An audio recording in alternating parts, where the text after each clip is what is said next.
Hi friends! From the looks of it, we are diving into Isamaya Ffrench's new brand. Very excited as I had used the products that she had created when collaborating with Byredi from, I believe, I have a lot of notes, so excuse me, from September through March of 2022. Oh my gosh, seems like yesterday. I have two of Byredi's palettes that, again, Isamaya collaborated with the brand to create, and there were also mascaras, the color sticks, some pencils, but Isamaya released her own brand last month and I had to pick it up. I just think she is an intriguing artist, and I'm especially interested by those who just go out the norm but are still in the luxury beauty space and have a glowing portfolio, which we'll also cover. And all timestamps be down below, so if you want to jump around to different portions of the video, you can. And if it's your first time clicking on my face,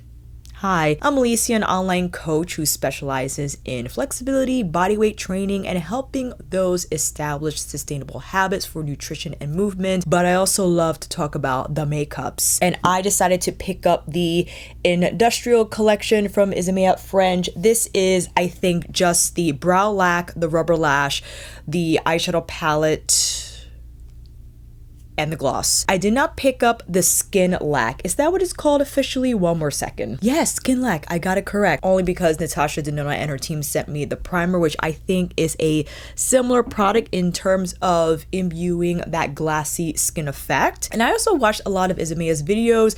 She does have a YouTube channel and went over the industrial collection. I will make sure to link that video down below so you could take a look, as I would always recommend that you go to the original source to get the best explanation and context for any collection, any makeup product. Again, I purchased the industrial collection set. This whole thing retails for $200 and it includes, again, the gloss, the mascara, the Browlaq, and the eyeshadow palette. You have the individual items and a few bundles here on isamaya.com, which is where I think at the moment where these products are exclusively available on. She has made quite the impression on the beauty and fashion industry. Isamaya studied 3D design as well as product and industrial design. So that's the background. But she is also a dancer and used to be a part of a collective London-based group called Theo Adams Company with a bunch of dancers, musicians, actors, and singers. So I think that speaks volumes in terms of her inspiration and where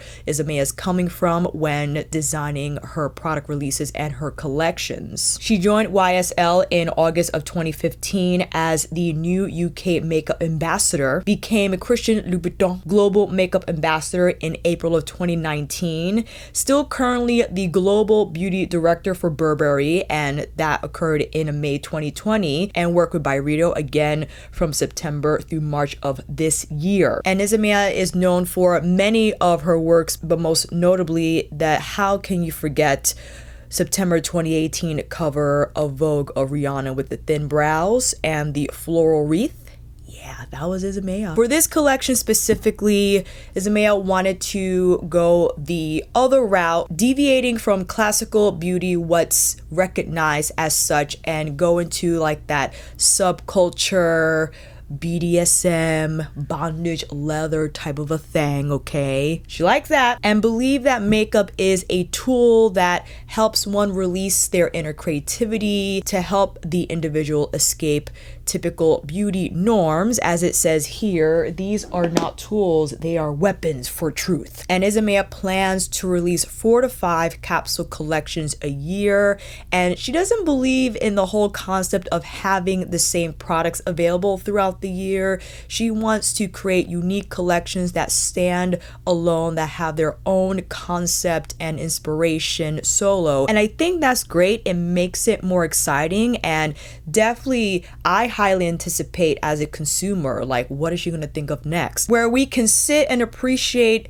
every collection on its own, have some time with it, wrap our heads and creativity around it to truly appreciate it, because we have the time to do so. And the campaign video, it was shot and directed by Stephen Klein. When I first saw the campaign video, I immediately thought of American Horror Story Season 1, which I personally believe is the best season out of all of them. You can find me down below, it's okay to be wrong. It has a raw, grungy edge to it. Dark, just underground, industrial, okay? I think the campaign nails the collection in terms of the perspective, the style, and Isamaya being a performer herself, I think beautifully delivered and presented what you should feel and expect from this collection, okay? So let's open the box, which, yes, if you're asking and wondering, I'm keeping, okay? Putting the items in the slot, but this is what we have inside. The product inserts hold them in place. And again, let's go over each of the products. I'll first cover Rubberlash. This retails for $39, and just the products themselves beautifully represent the entire concept of the collection. They have rings here, which again speaks to that underground culture, metal, brassy, steely in nature, and rubber.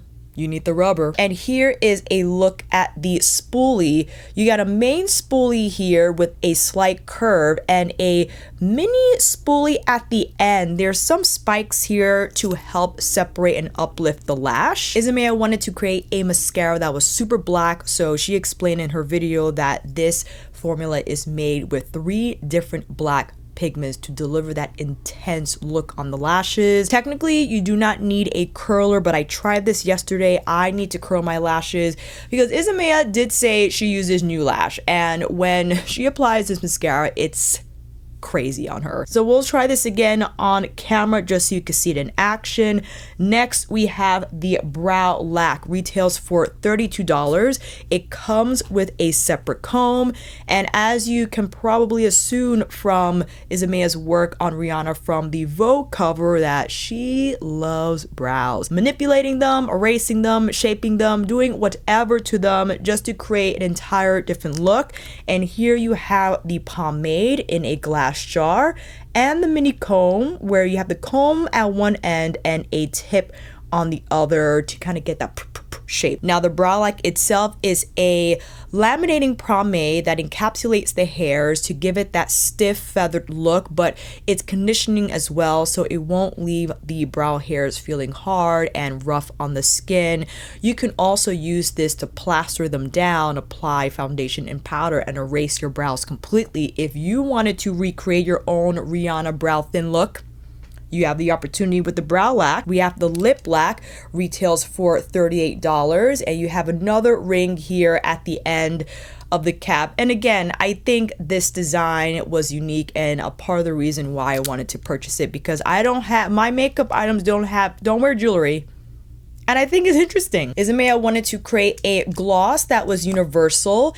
It has black pigment in it and more of like a black cherry veil, with properties that plump the lip, super glossy, and anyone could wear this in order to create like that shadowy, deep, rich, glossy lip that you could wear with any of the eyeshadows that we'll get to in a minute, but adore this black cherry look to the gloss. So it looks black gray, but when you apply it, it transforms your lips and almost gives it like a smoky look. And lastly, the star of the collection, we have this eyeshadow palette. The industrial color pigment palette retails for $115, and you see here, look at the lid, man. This is insane. Isamaya worked with a 3D artist to create this mold on the palette. And again, American Horror Story is so creepy. I love it. But again, had to pick this up, unlike anything I have in my current collection. And I like the size because I think it's moderate and easy to travel with. And when you open it, you have your full size mirror and the pigment inside. And all of these products are made in Italy. With all those product details out the way, why don't you get in a little closer? That's enough. First, we have leather, which is a putty texture created to melt into your skin and be ultra easy in creating that smoky look. Unlike, let's say, Natasha's creamy mousse formula or cream to powder formula, that has more of a moussey texture, but leather definitely has like that putty look to it. I don't know if you can detect that in the pan, but you can see that my finger's imprint is still present, but we'll get into how we can best use this formula on the lids. Next up is Sweat, which is a iridescent lilac flip shade. This looks gorgeous on the lids. It's hard to see here with the hard light, but there is a lilac flip where when applied on the lids or in the corner, wherever, it has like this glow in the dark effect. Next, we have Brass. Super shiny, metallic copper shade. Very lightweight, but look at that shine. And I think the texture is ultra smooth and has a beautiful glitz about it. Next up, we have Grip. Seems to be a duochrome. Isamaya had said she wanted to create like that beetle shell effect where you have the more neutral brown base but that beautiful lime green flip. Motor, like a grungy antique shade. It almost has like a taupe to it. Very smooth, but look at that sparkle. Ooh, that's lovely. Machine. Machine is your ultra shiny steel shade. Very much, I think, screams industrial. It almost has like a lavender tint to it, but look at that shine. That is crazy. And although there's texture in the pan, look at how it applies. It applies so smooth, you wouldn't expect that. It just melts. Cuprum, a brassy bronze. Oh, look at that shade. That is extraordinary. All over the lid, man. Next, we have Fetish. This is more of like a brassy antique gold. I remember Isamaya was saying on the video that she didn't want to do like a yellow gold that was too feminine. It's like, oh, you mean like Pat McGrath? So I'm happy she added a gold, but definitely more rusty and antique in nature. Next, we have Belt, which I think Belt is one of the smoother shades that Isamaya said purposefully a little more transparent because she wanted textures not like the ones you see here, but still gave a glassy, wet effect on the skin, but wasn't overwhelming pigment color wise. If you wanted more of like a wash of color but still wanted that twinkle to be left behind and to have a formula that's pretty easy to apply with fingers or brush, then this is one of those shades here. And I think you can identify that by the swatch, how although lightweight in color, it still has beautiful shine. Next, we have Flesh, which is the same thing as Belt. This I would consider to be your nude overlay shade, right? If you wanted a little more twinkle, you can apply Flesh on any of the colors here. Oh, now we have Whip. Whip is your in the face, super shiny, like blackened steel shade, one and done. Okay, look at that. Amazing. And you see again the palette, the texture in the palette, and how it applies. Beautifully smooth. Oh my goodness, it almost looks like it has glitter, but it's not. That's pretty. Next, we have Diesel, which is the second putty-like shade in the palette, like leather. This is more of like a midnight blue. It'll melt with your skin and have this beautiful satin finish, but that is the second putty texture next to leather. Second to last, we have Heat. Again, like the lightweight shades that are included in the palette. Not a lot of pigment on the base, but super shiny on the effect. I'm sorry about the mosquito bite. They love me. I wish they didn't. And lastly, we have Initiator. Isamaya describes this to be like a biohazard, dangerous green, acid green shade. Beautifully shiny, super smooth. And here we have all the colors swatched from the industrial palette. Isn't that lovely? I cannot wait to dive into the palette to experience the different textures and finishes because it just looks like a lot of fun. But I thought we can get into the Browlaq first. I cut my brow hairs a little bit just so that the lift wouldn't have been too much. So Isamaya took the end first and placed some of the product throughout the brow. So just kind of tapped it from beginning to end, and then we flip to have the comb side and just brushed through. Now, I think this will be great if you already have super thick brows, right? Because that will fluff them up for sure. But as you see here, I have to be careful in making sure that those hairs don't come up so high, but I could also cut them a little short, which will probably be the better thing to do. But I like that. Compared to what you see here, this just seems a little more like, I guess, fluid and drawn on, but this looks like it has a lot more texture. And if you wanted a little more precision, you can use the end point to refine how some hairs look or whatnot. I'm actually gonna go in and do a little trimming. Not all of them, because I feel you want some unevenness to how the brow looks. I'm gonna go back in and comb that up. I probably will go in with a little bit of brow pencil because I do have some bold spots, if you will. And now I feel more inclined to get my brows microbladed again, because if they were, I could just wear this pomade and call it a day. Just add a little bit of a tail here. I like that. Compared to this side, not too bad. And these scissors are from Tweezerman. I like that they're on a slant, as you could lay the blades comfortably against your forehead without that was the wrong tool, Alicia. Try that again. Without cutting yourself. So let's proceed to take the same steps that we did on brow number 1 and then comb the pomade through. Yeah, this brow is a Showtime brow, I feel like. All right. And I'll do the same thing on this side. Just lightly fill in those empty spots and just put on a bit of a tail. All right. I like that. I'm going to use this more often. Yes, it might be an extra step, but you know what? It's fun. And we're undergoing a crazy heat wave now here in NY, so I will report back in the comments as to how this pomade held up. You know, if it's still fluffy, if melted, we shall find out later. Applying the mascara now before the eyeshadow so you can see it in action. One side I'll apply without curling and the other side with, so you can see the difference. What I do feel helps without curling, however, is giving yourself bedroom eyes and pushing against the brush so it has a little more friction, and I feel that feedback just encourages the lashes to stay up. Again, super black because of the triple pigment technology in creating this color, and it also has 16-hour wear. So here are the lashes with just the mascara, and now I'll go in with my eyelash curler.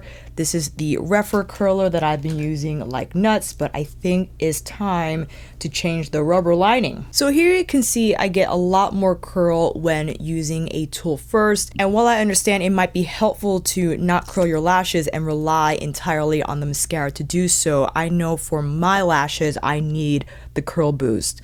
And I will try this with my Kill Lash from Clio Professional. I'm not impressed by it at the moment. I do see that my lashes are more black and there is more curl, but I get a lot more lash from my current combination with the Kill Lash and the Isa mascara. But I will continue to experiment and cocktail these mascaras to see what I come up with. Now with the Liplaq.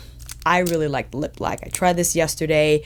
It is plumping, okay, so you might get a little bit of the tinglingles. And I like the doe foot applicator. There's a point on it. It's pretty short and it's a little stiff, which I like. I think that offers better control, and the pointed tip I feel makes it easier to curve around the contours of your lips. So here is the Liplaq. I love the shade. It just gives you such nice just grunginess to the lip, but shine at the same time. Comfortable, not sticky. I'm sure you can apply this on a number of different lipsticks if you like. You could probably line your lips with your favorite dark liner, whether it be a wine or dark brown or dark red, but it brings such character to the complexion without me having anything else on. Right now I just have the mascara on the brows. Going into the palette, I will apply a primer. Isamaya did not, unless if she did, she didn't tell us. But I'm just gonna, just for consistency's sake, here is the Linda Hallberg primer that I have been using, and it seems that I might, too much. I might almost finish, but I have a backup. I bought 2 tubes. I'll actually start with the look Isamaya did on her video because I thought it was really pretty.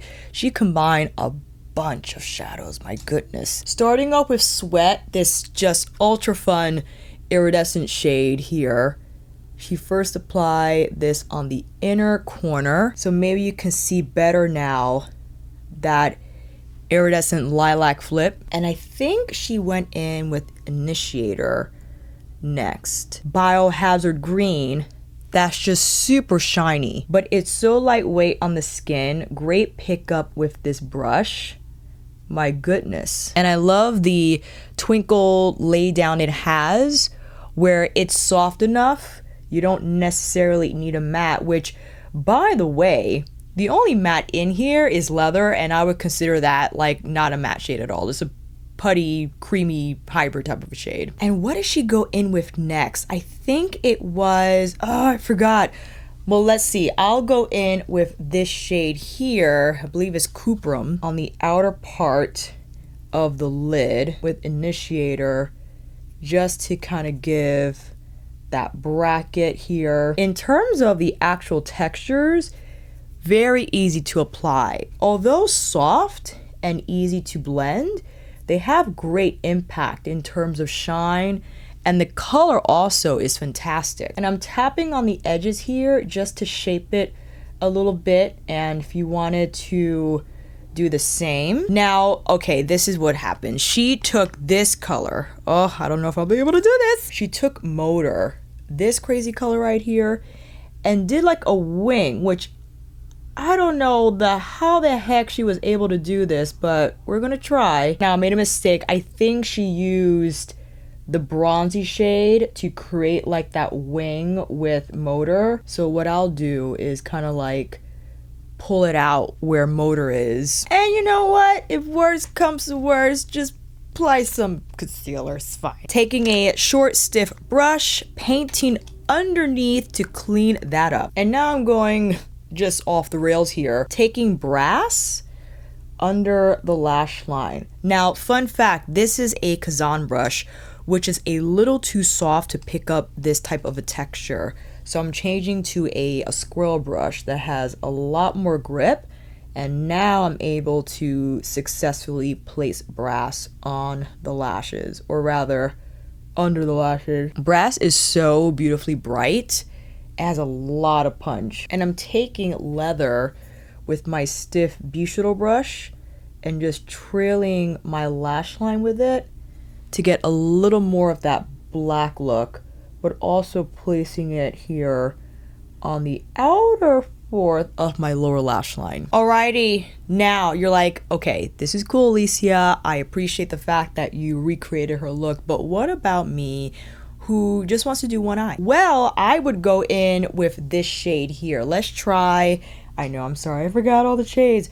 Grip, and we'll just go in using my finger. Very soft, and they feel a little different from what exists in the Byredi eyeshadow palettes. The formula is crazy thin, but has great color and shine. I think it makes it user-friendly for those who are not confident in these types of shades, but I think they will immediately become confident when they start using these textures because they're pretty easy to work with. And although like metallic, I think you're able to buff it into the crease and it still appears soft. If you wanted a little more on the lid, I'm wiggling my shader brush over that same shadow and placing it all over the lid. And for consistency's sake, you could also bring that same color under the lash line. And I think why not, we can go in with Flesh and use that as our inner corner highlight, as well as bring some of that on the lower lash line. And because the textures are thin, they mix together to create new colors. You won't encounter mudding up or it being too heavy on the lids. That sometimes can happen with eyeshadow textures that I think are too heavy, that have a lot of twinkle and dazzle, and you know, the formula that makes it very almost chunky, but once you start layering, it could be a little much for the eyes. And now with Grip, the beetle shell color over the original shade for a little bit of like brightness down the center of the lid. Yes, indeed. And also, why not? Let's put it here on the center of the lower lash line. My mistake, I said Flesh, this is Heat. I probably corrected myself already. I want to take Flesh, actually, the sparkly shade, and use this for highlight. I think this is great for highlight. It has that twinkle effect, but the texture is still very soft, that it looks like glass on the skin. It doesn't look chunky or sparkly whatsoever. It melts, unlike some shadows where I feel when you apply them on the cheekbones, they're a little too creamy. This has more of like a veil-like effect, which I think you can get away with successfully as a highlight. Heck, you could even use Sweat as a highlight if you wanted the iridescent flip instead of this more beigey shade on the cheekbones. And dare I say, if you're deeper complected, because Flesh is more transparent, it doesn't have a white base, you could experiment by applying this on your cheekbones and it will still have like that glisten effect and not necessarily like that white base that will make it look ashy on the skin. Or you could use Heat instead. We got options. All right, let's apply some lashes and I'll be right back. Here are the finished looks from round one. We recreated Isamaya's look from her collection video, as well as created a simpler look on the other eye. Let's get into demo number 2. I think we can try Leather, the more putty shade, to see how that performs.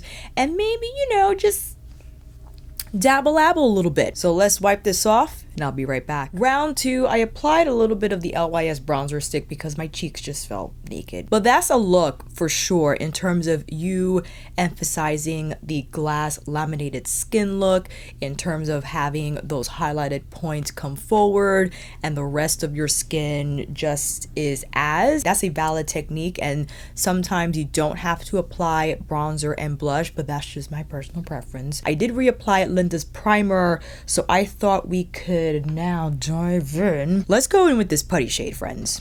Bao Shou. Using a synthetic brush, this is my Koyudo Makiko brush, a little bigger than my units one because I want to pick up a lot. So now with Leather, I'm starting on the outer part of my lid. If you wanted, you can use a smaller brush and concentrate the color on the lash line. And this is typically a technique you can use where if you wanted any of these thinner shadows to come more forward, then you could apply the black first. And I'm taking it through the crease, and you see that the black is now spreading in a way that makes it look more gray, but that makes it a little more user-friendly, because if it was super black, then I feel that will limit its versatility. So I could just apply Leather with my finger on the rest of the lid because we used the brush to shape the shadow a little bit, right? And the edges feather nicely by itself. I don't think you need a matte, although you can go in with like a loose or pressed powder if you wanted, if you feel more comfortable using a powder to blur the edges. But I found if you just kind of pat around the edges of this texture, that the lines just diffuse on their own. And I'll go back with that same brush and just use very light circular motions again to feather out the edges. You want to pull it out a little bit, you can. And we're ready for the New Year's party. or to go grocery shopping. So here is how it looks.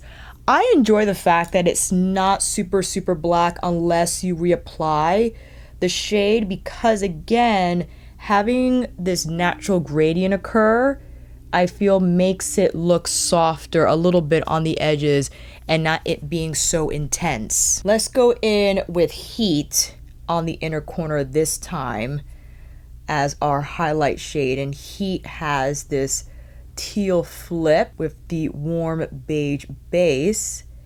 Ooh, what color should we apply now? Let's go in with Sweat. Right on the center, and there you go. Now you have the lilac coming forward like whoa, and the putty texture from leather has a little bit of stickiness to it.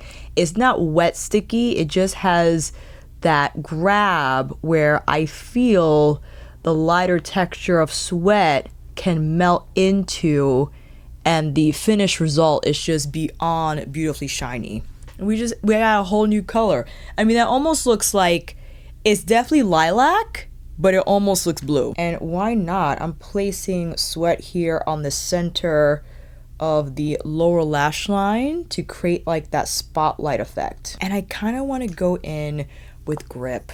I want to go in with Grip, the beetle shell shade, on the outer part. And look how amplified that appears now. You're definitely getting a heavier dose, why not in the inner part too, of that green flip when applied over leather. Pulling it here. Ooh, that's pretty. With no additional product, just feathering the edges here. Yes. On the other side, we got to go in with, I think, ooh, hold on, let me make sure I got the right name. Machine. We got to go with Machine. This color, this silver, crazy silver color, where again, there is apparent texture in the shadow, but when you apply it on the lid, you kind of have to press those flakes so that you get that shine. And I know we started off real strong, but we can salvage. It's fine. That's that silver. That is like sterling silver. What can we pair this with, however? You know what? I think we can go in with, let's see here. I think Fetish will be a fun shade to pair this steely silver with. I'm punching it on so I can bracket the silver with the more bronzy, brassy shade. Ooh, you know what we can do? We can go in with, hold on, I think is it Machine? No, Diesel. I'm gonna go in with Diesel on the outer part. Yes, right on top of the Antique, because I changed my mind. Ooh, Diesel's a great pairing with Machine, because naturally that navy midnight hue I think goes incredibly well with the silver. And you see I'm not swirling and twirling because of the putty texture. I think it best to stamp it on, and once you've applied the majority of the color, you can now feather out the edges in a way that will make it look more blurred and the lines won't appear as abrupt. And listen, man, I got Q-tips if you need to clean stuff up. Like, I'm taking a Q-tip here and just lightly cleaning up under the eye, because it happens, right? If you're going willy-nilly, you applied a little too much, just clean it up. Just clean it up. You don't have to nail it every time, okay? Unless you want to photograph yourself for an in-house Vogue cover, okay? Where the lens is close up.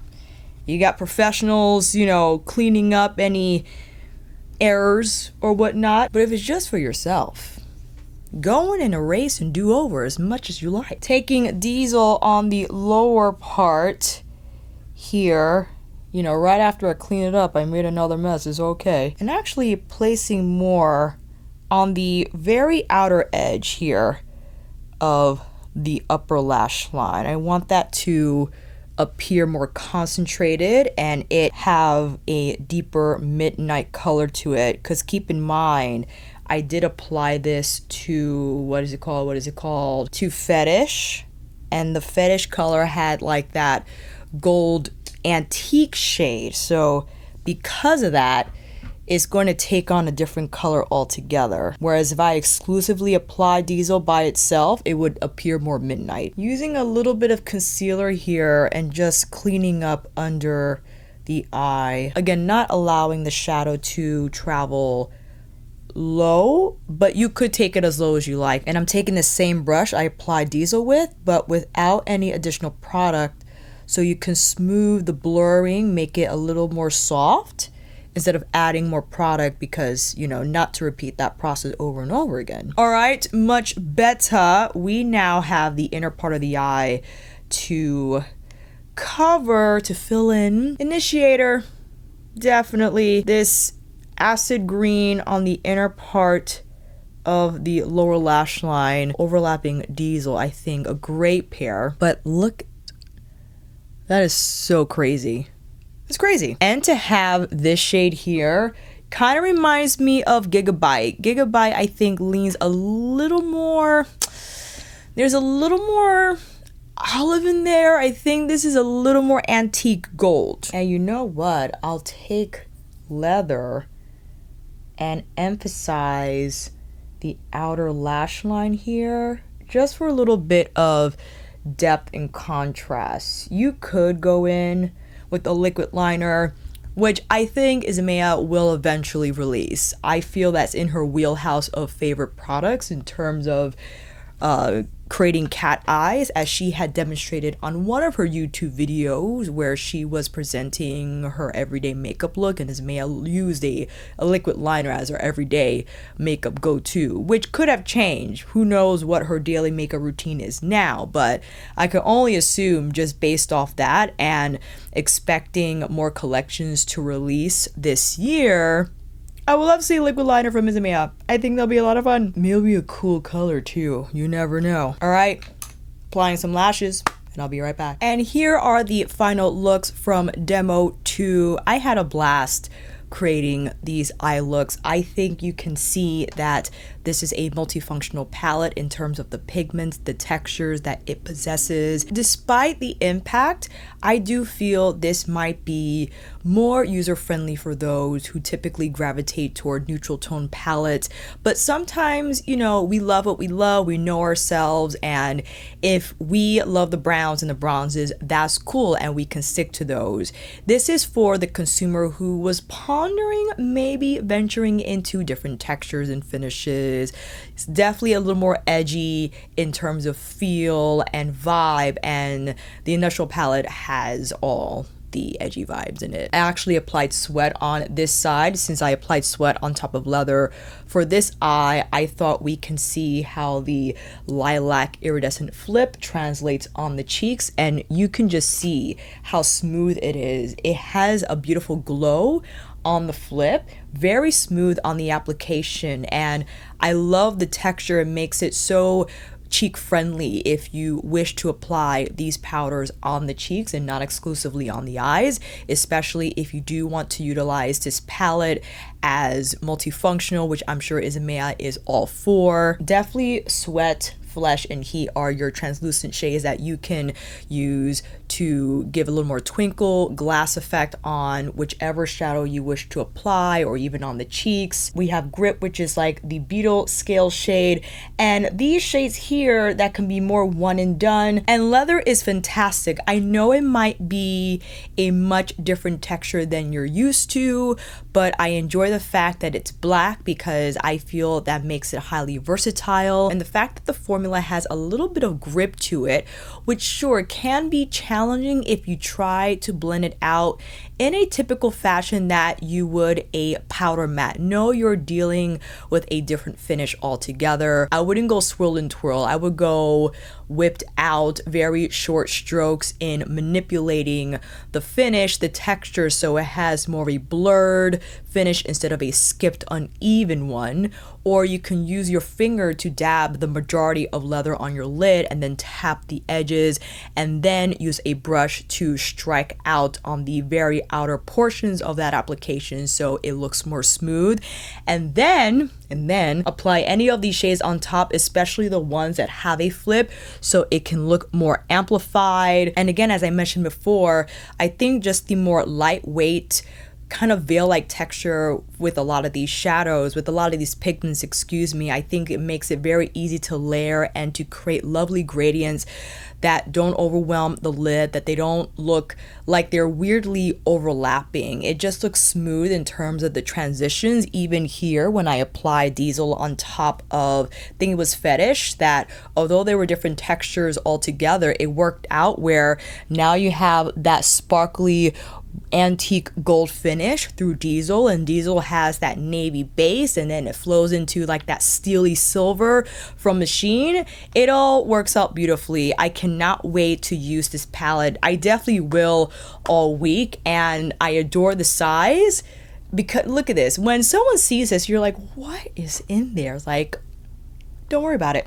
I can't wait to dive deeper into this palette and explore the different avenues you can take with it, whether you want to go all the way or maybe a little more low key, or just experiment and challenge yourself with just using one shadow and taking advantage of those lighter textures that this palette has, and you not necessarily having to go all the way edgy. But again, I think Isamaya realized, you know, with her working with YSL, Christian Louboutin, and Burberry and Byredi, that dealing with a lot of different demographics, that the audience is very wide across those different brands, all luxe, yes, but like, you know, when I think Burberry, I think super classic and just chill. And I'm sure Isamaya brought a new perspective to the brand, but with her creating her own brand and knowing what she knows from the product development from, again, those other luxe brands, I think she wanted to still have a little bit of that, yes, classic sensibility, but